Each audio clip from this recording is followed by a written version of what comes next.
సర్వ సృష్టికర్త అయిన దేవుని కుమారుడైన క్రీస్తు యేసు మనుషుల రక్షణ కొరకు పాప పరిహారార్థ బలిగా ఆ మనుషుల చేతనే హింసించబడ్డాడు. శ్రమకు అప్పగించబడి మ్రానుపై వేదన పడ్డాడు.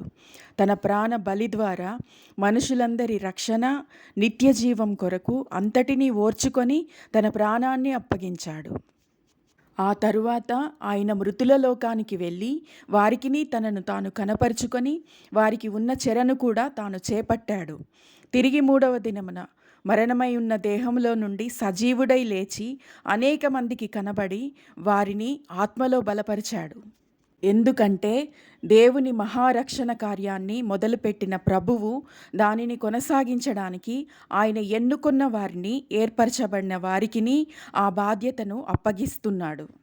లూకాసు వార్త 24వ అధ్యాయము 45వ వచనము.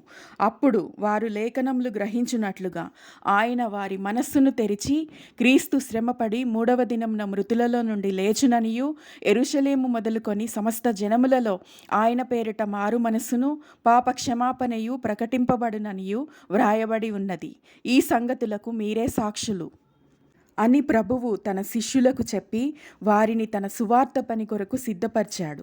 యేసు ప్రభువు చనిపోయి పునరుద్ధానుడై లేచిన తరువాత కూడా అనేకులకు కనబడుతూ దేవుని రాజ్య విషయాలను గురించి వారికి బోధిస్తూ అనేక రుజువులను చూపి తన్ను తాను సజీవునిగా కనపరుచుకున్నాడు.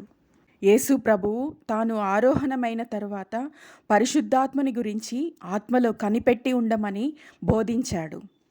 యేసు ప్రభువు నిరంతరం ప్రజలు నశించిపోకుండా రక్షించబడ్డం కొరకు ఆలోచించాడు, ప్రార్థించాడు, క్రియలు చేశాడు. అందుకొరకే చనిపోయి తిరిగి లేచాడు.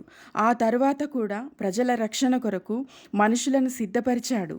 ఇప్పుడు కూడా ఆరోహణుడై పరలోకానికి ఎక్కిపోయి తండ్రి యొక్క కుడిపార్శ్వమున ఆసీనుడై నిరంతరం యాజకునిగా ఆయన మరందరి కొరకు విజ్ఞాపన ప్రార్థన చేస్తూ ఉన్నాడు.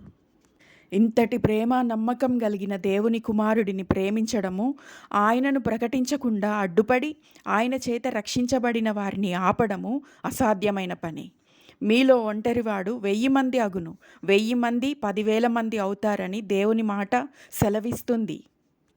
దేవాది దేవుడు ఆయన మహిమ నిమిత్తము, మనుషులు తన వైపు తిరుగు నిమిత్తము, చీకటిలో నుండి వెలుగు వైపుగా ప్రయాణాన్ని మొదలుపెట్టు నిమిత్తము తన పిల్లలను, తనకిష్టులైన పిల్లలను శ్రమకు ఓర్చి ప్రభువును కనపరచడానికి వెనుకడుగు వెయ్యని తన ప్రియమైన పిల్లలను ఆయన దుష్టుడి చేతికి అప్పగించడానికి, అనేకుల నిమిత్తము ఒక్కడిని శ్రమపరచడానికి ప్రభువు అంగీకరించే దేవుడు.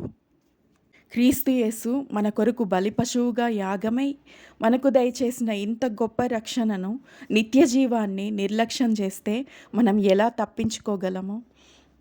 దైవ కుమారుడైన క్రీస్తు యేసు ప్రేమ, ఆయన కృప ఈ మాటలు విన్న బిడ్డలందరికీ తోడైండునుగాక. ఆమెన్.